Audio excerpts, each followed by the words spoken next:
안녕하십니까. 중앙일보 김한영 논설위원입니다. 오늘은 그리스 신화 내 마음의 12별을 쓰신 이주향 수원대 교수님을 모시고 그리스 신화에 담긴 인간 철학에 대해서 말씀 나눠보기로 하겠습니다. 예, 안녕하세요. 이주향입니다. 어떻게 보면은 그리스 신화라는 분야가요, 상당한 레드오션이라고도 할 수 있는 것 같습니다. 그런데 예. 이렇게 책도 나오고 그런 거 보면, 그러니까 제가 책을 보니까 스토리텔링이 강하신 것 같고요. 그리고 또 이제 지금 KBS 라디오에서 진행하신 그 프로도 인기가 있는 거 보니까 스토리텔링이 강하셔가지고 재미있게 말씀을 하시는 것 같습니다. 그 인간이라고 하는 존재가 예. 사실은 이제 저는 등에 자기 이야기를 지고 나온다는 생각이 드는데, 그래서 우리가 여태껏 했던 학문이라고 하는 게 좀 보편적인 어떤 것들을 찾아가는 거였었잖아요. 예. 근데 그게 아니라 내 이야기의 줄기를 어느 순간 찾아가야 되겠다고 생각이 든 거예요.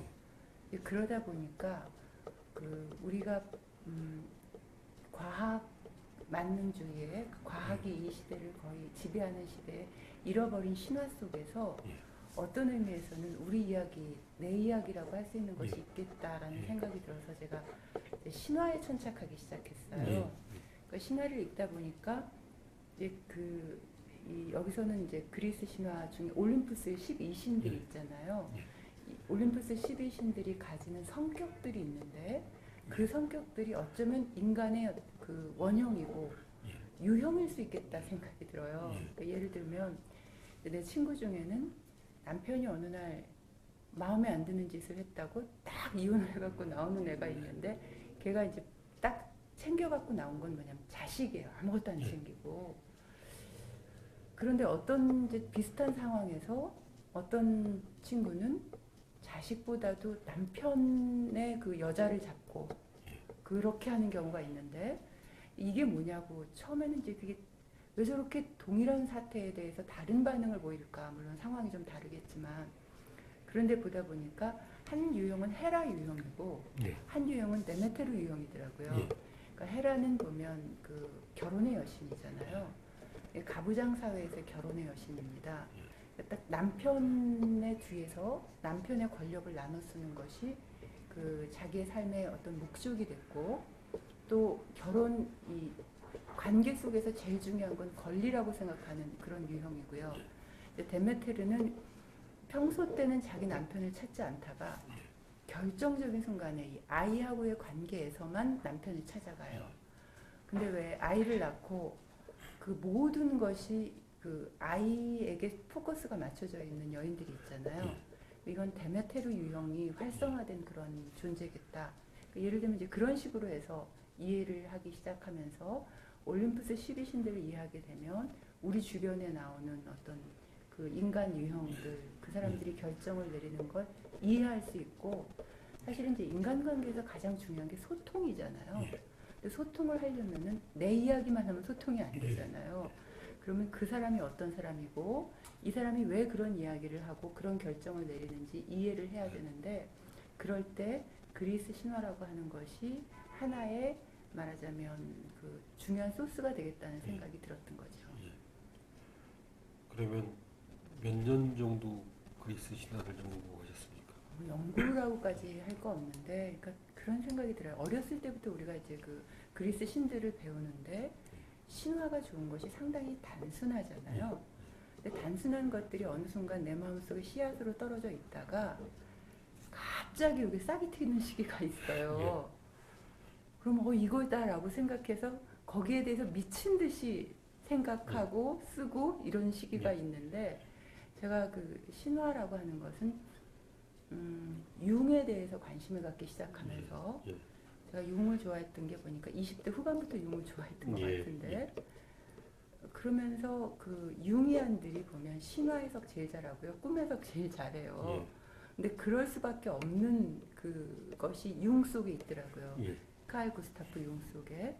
근데 그러면서 이제 신화들이 이게 단순한 허구라든가 그 그냥 재미있는 옛날 이야기라든가 이런 것이 아니라 이런 단순한 이야기들이 결코 단순하지 않은 어떤 것들을 설명해주고 있는데, 그래서 신화를 공부하기 시작하면 인간에 대해서 탐구할 수 있는 중요한 영역이 열리겠다는 생각을 오래전부터 했던 거죠. 뭐.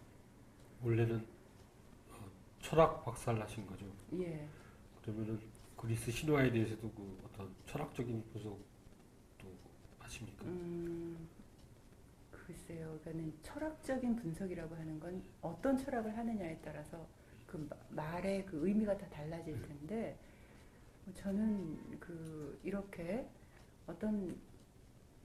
어떤 사태에 대해서 좀 더 깊은 호기심이 생겨서 그걸 추구해 가는 것이 철학적이라고 생각해요.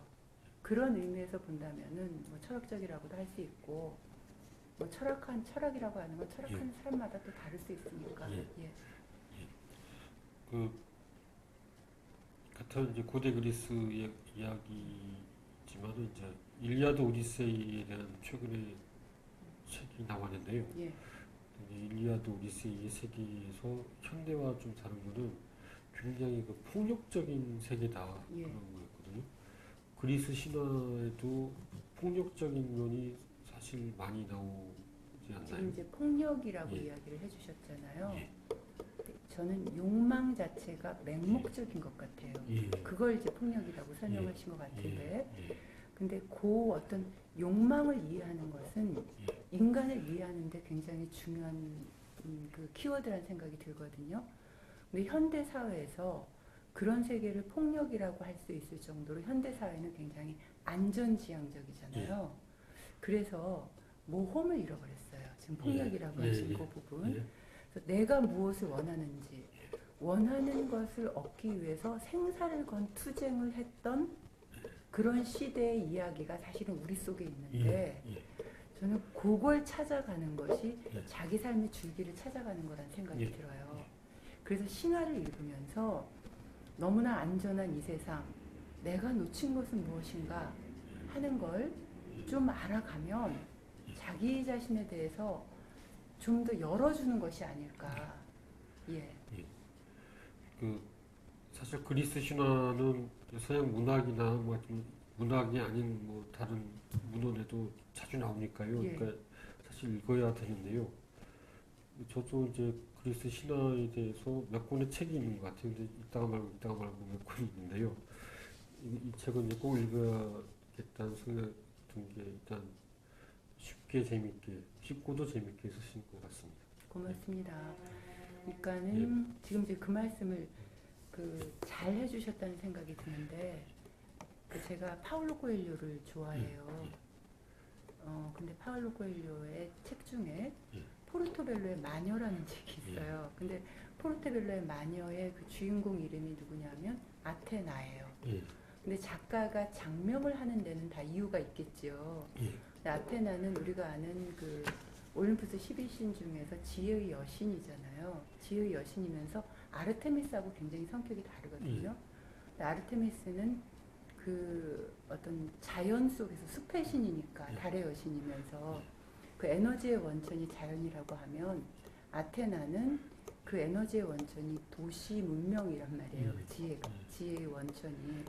근데 이제 그 작가가 장명을 할 때는 분명한 이유가 있을 텐데, 주인공의 이름을 그렇게 붙여준 건 서양의 문명 속에서 이 올림푸스 12신이라고 하는 것이 얼마나 우리 속에 깊숙이 들어와 있고, 그런 것들을 현대에서 꺼내면 무엇이겠는가에 대한 질문을 끊임없이 한 결과란 생각이 들어요.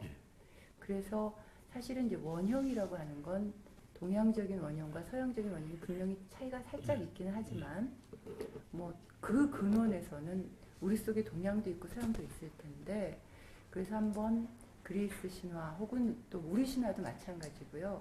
어떤 신화에 대해서 관심이 있으면 그걸 자꾸 품고 보다 보면, 아, 이런 원형들이 이래서 의미가 있구나라고 하는 생각이 떠오를 때가 있어요.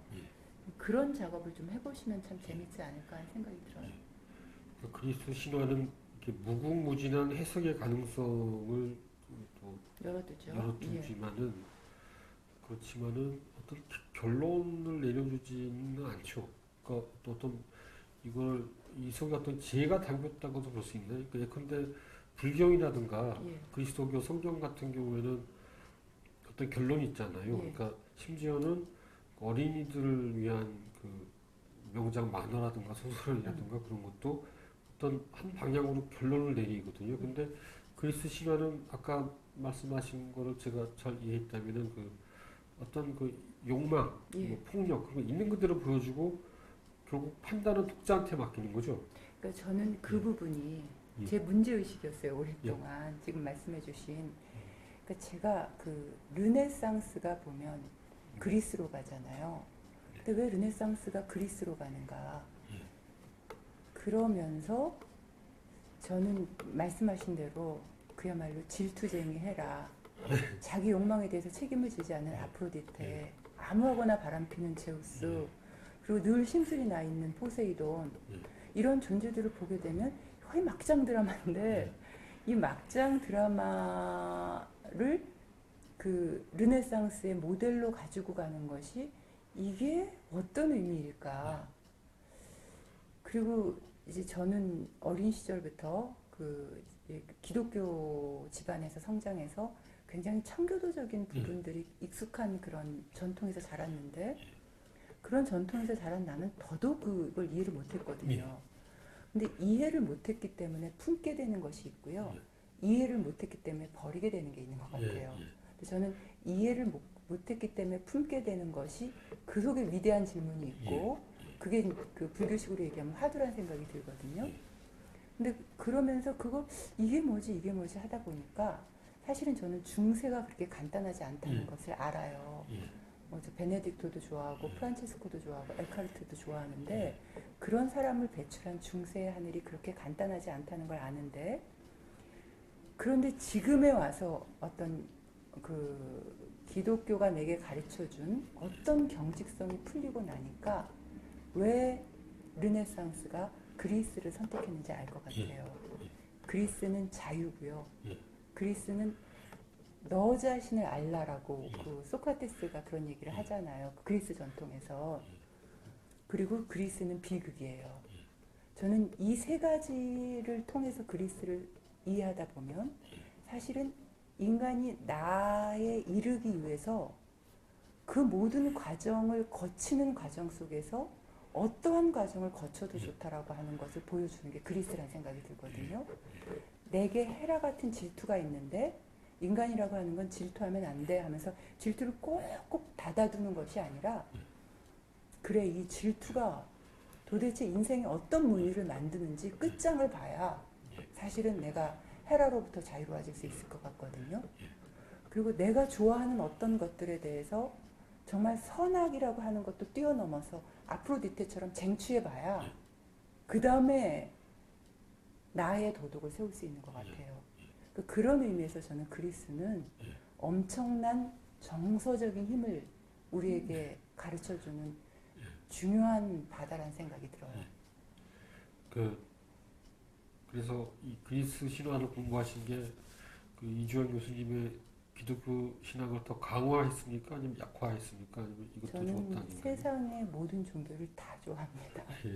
지금은 세상의 모든 종교를 다 좋아하는데 그래서 인간에게서 일어나는 그 어떠한 일들도 일단 된다 안 된다 옳다 그르다 이것을 떠나서 일단 이해해보는 것이 중요하다고 생각해요.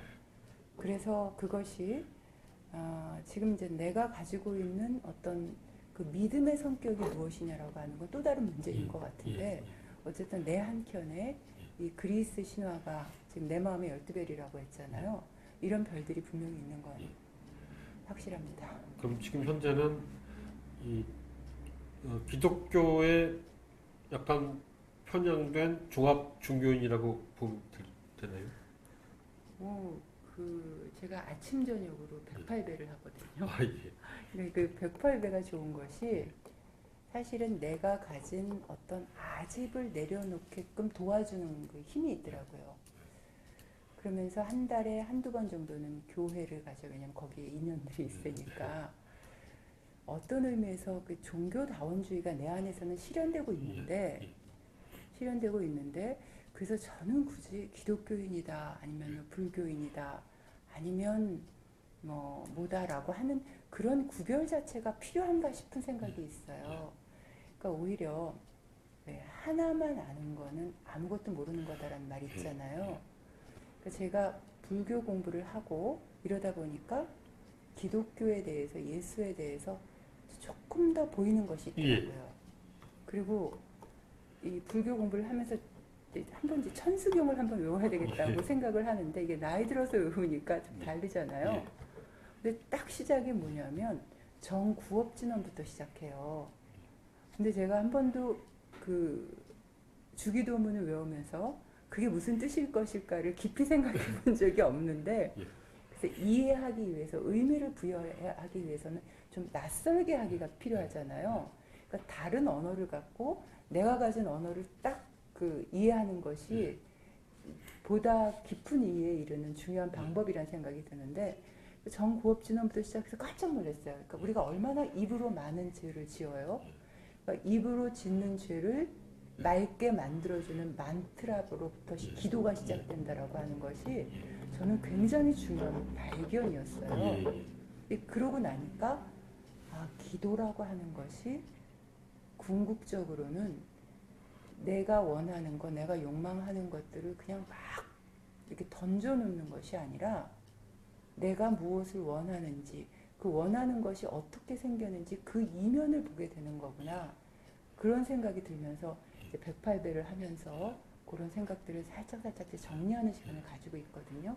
근데 그러다 보니까 제가 어디로 경도된 뭐다라고 하는 것들, 그런 규정을 물론 제3자가 할 수도 있는데 그건 저한테 그렇게 큰 의미가 있는 건 아닙니다.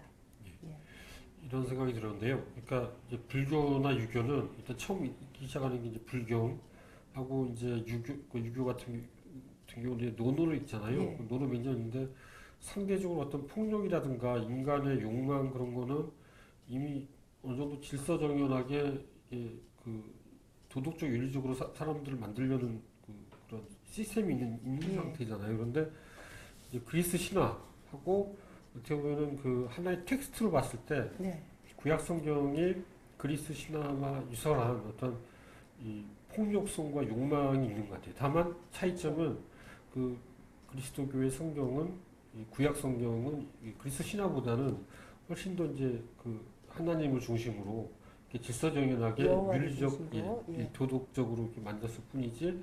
근데 그 흔적이 그러니까 대충 그리스 시대 사람들과 이제 구약 성경 시대 사람들이 그 현대에는 상상도 못하는 그런 어떤 폭력적인 시대 사회에서 살지 않았나 그런 생각이 듭니다. 그러니까 자꾸 폭력적이란 말이 저는 걸리는데 그래서 자꾸 욕망, 모험으로 이렇게 바꾸고 싶은 그런 유혹이 생기는데 그 니체가 왜 신은 죽었다고 하면서 그 신은 죽었다라고 하는 그 선포하는 이야기가 어디 나오느냐 하면 자라투스트라는 이렇게 말했다라고 하는 자라투스트라가 조로아스터잖아요. 조로아스터교에 말하자면 그 선신인 아우라 마즈다를 섬기는 제사장을 불러내서 신은 죽었다고 얘기를 해요. 근데 니체가 그렇게 죽었다고 선포한 신은 구약의 신이 아닙니다. 그러니까 그 신약의 신이에요. 그러니까 신약이 그 니체가 예수까지 좋아하는데 누구를 좋아할 수 없었냐면 사도 바울을 좋아할 수 없었어요. 그러니까 그 기독교를 정리하면서 선악의 시스템으로 구분하고 지금 말씀하신 폭력성을 제거하려고 하는 어떤 거, 그 저는 구약이 가지는 힘이 있다고 생각해요. 그리고 그것이 그리스의 그 일리아드나 오디세이에 나오는 그런 부분하고 말씀하신 대로 맥락이 닿아 있는 그런 부분들이 분명히 있다고 생각하는데 내 마음 속에서 특히 젊은 시대는 우리는 이제 나이가 들어서 그런 열정이 없어요. 근데 그 내 안에서 그야말로 다양한 삶의 무늬를 다 꽃피워봐야 그래야 내 열매라고 할 수 있는 열매를 맺을 수 있을 거잖아요. 그러기 위해서는 저는 어렸을 때부터 너무나 정돈되고 안정된 삶을 사는 것보다는 예전에 저희 할아버지가 그러셨는데 도둑질 빼고 못 빼고 다 해봐라 하는 거 있죠. 현대인인 저는 그걸 잃어버려서 내 삶이 아닌 삶을 살면서 다 하인하녀처럼 이거 내가 이러려고 태어났나 싶은 그런 자조 섞인 이야기들을 하게끔 하는 것 같아요. 저는 실패해도 되고 좌절해도 되는데 자기 열정을 한 번쯤 꽃피워보고 자기 열정이 무엇인지 좀 사람들이 알았으면 좋겠어요. 내가 무엇을 할 때 심장이 뛰는지, 누구를 바라볼 때 기분이 좋은지, 그리고 누구와 진정으로 소통하고 어떤 책과 내가 소통을 하고 어떤 장소에서 내가 힘이 나는지, 그래서 해야 된다, 하지 말아야 된다 이런 무슨 당위 문장이 아니라 나는 원한다. 그리고 왜냐하면 현대인들이 내가 무엇을 원하는지 모르거든요, 잘. 그런 것들을 좀 알아보는 그런 시간들이 사실은 그리스 신화를 공부하는 데는 분명히 있다는 생각이 듭니다. 이제 그리스 신화도 그렇고 뭐 구약 성경도 그렇고 일단 가족 내에서 일어나는 일들이 많이 나오는데요. 예. 이 책에서 이제 보통 보면은 그러니까 누구는 엄마 아빠가 이뻐하고 누구는 이제 엄마 아빠가 안 이뻐하고 사랑을 받지 못하고 그러니까 이제 어떻게 보면 열 손가락 깨물어서 안 아픈 손가락 없다는 말은 정말이면서도 약간 또 사실 또 거짓말일 수도 있고 있는 것 같거든요. 뭐, 같은 반지 자식이라도. 끼워주고 싶은 손가락은 따로 있죠. 예. 그래서 예. 이제 책에서 언급하시는 것 같은데요. 어떤 부모의 사랑을 받지 못하는 고통, 그런 고통을 어떤 신은 그거를 승화를 했고, 그래서 이제 창조의 에너지로 만들었고, 어떤 신은 좌절하고 그런 헤파이스토스가 예, 예, 저는 참 짠해요. 그리스 12신 중에서 헤파이스토스는 유일하게 일을 하는 신입니다.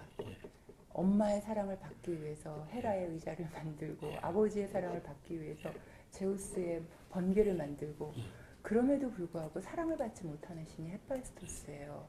오죽하면 추의 신이고 절름발이에다가 불완전한 모습을 하고 있는데 이 헤파이스토스의 매력이 뭐냐면 어떤 자기 안의 내적인 분노를 그 대장간의 불로 거기에서 뭔가를 만들면서 승화하고 있거든요.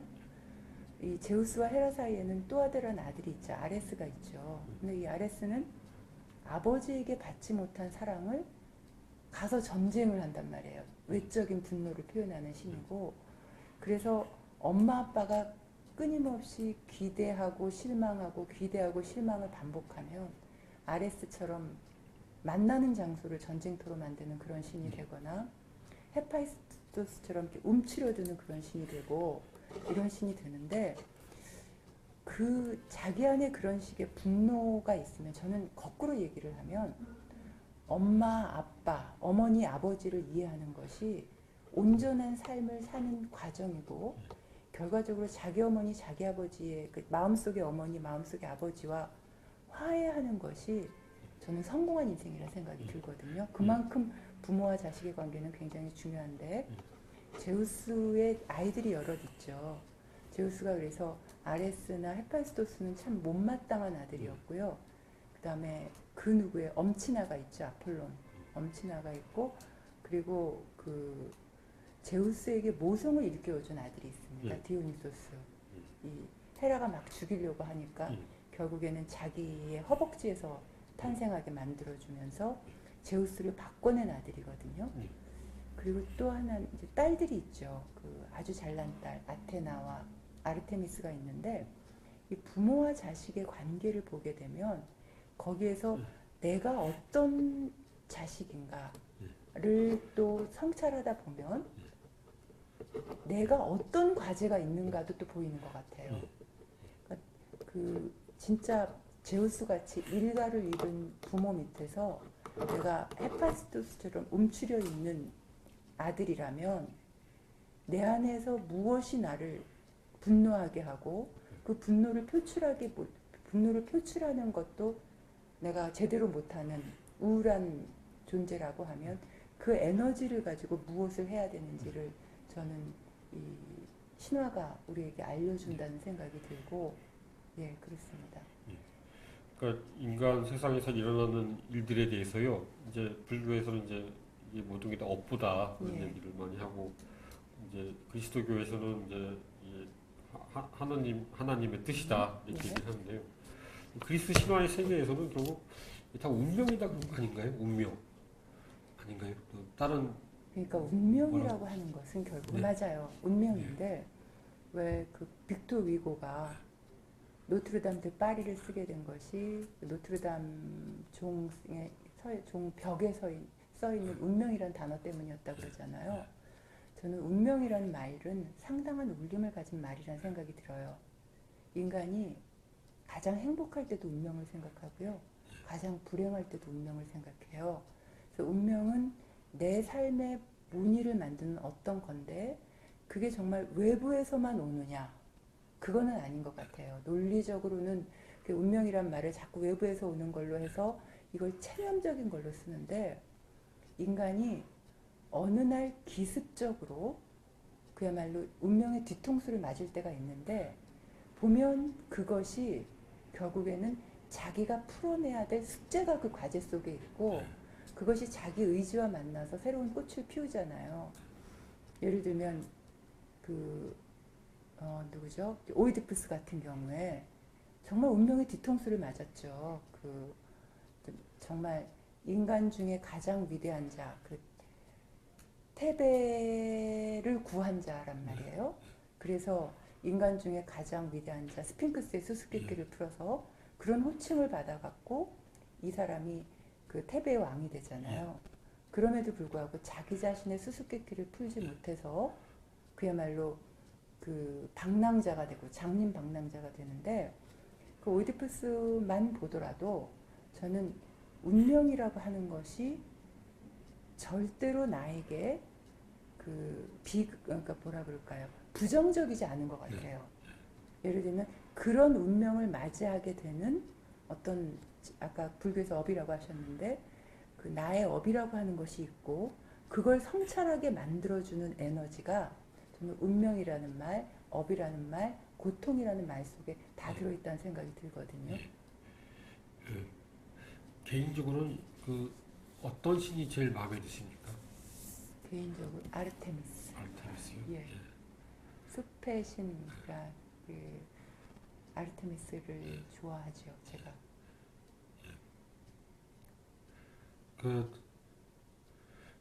아까 이 방송하기 전에 박재현 논설위원께서 예. 이제 그 경향신문에서 연재하실 때 이게 줄을 쳐가면서 읽었다고 그래서 아쉽지만 시간이 다 됐는데요. 마지막으로 독자 여러분들에게 말씀하실 거를 좀 얘기해 주십시오. 살다 보면은 우리가 그 인생에서 나의 이야기라고 할 수 있는 것들이 생겨나는 부분들이 있는데 저는 그것은 언제나 자기 컴플렉스에서 올라오는 것 같아요. 근데 거기에서 올라오는 의문들, 그 의문들을 억누르지 마시고 품고 또 품고 품다 보면 저는 거기에서 꽃을 피우는 것 같아요. 보통 질문을 해라 이러잖아요. 근데 답이 있는 건 질문이 아닙니다. 진짜 질문은 답이 없어야지만 질문이고요. 그렇게 질문을 던져야만 답을 자기 인생에서 가질 수가 있어요. 근데 진짜 중요한 질문은 자기 안에서 올라오는 질문이고 그것이 왜 연꽃이 진흙탕 속에서 핀다면서요. 정말 자기 인생을 고통스럽게 하는 어떤 부분에서 올라오는 질문들을 소홀히 여기지 않았으면 좋겠다는 얘기를 전해드리고 싶네요. 하여튼 이 책은 아까 말씀드렸듯이 박지현 논설위원께서 줄을 쳐가면서 읽으신 재밌고도 쉬운 책 꼭 사서 보시기 바랍니다. 저는 그럼 다음 주에 뵙겠습니다. 감사합니다. 고맙습니다. 안녕히 계세요.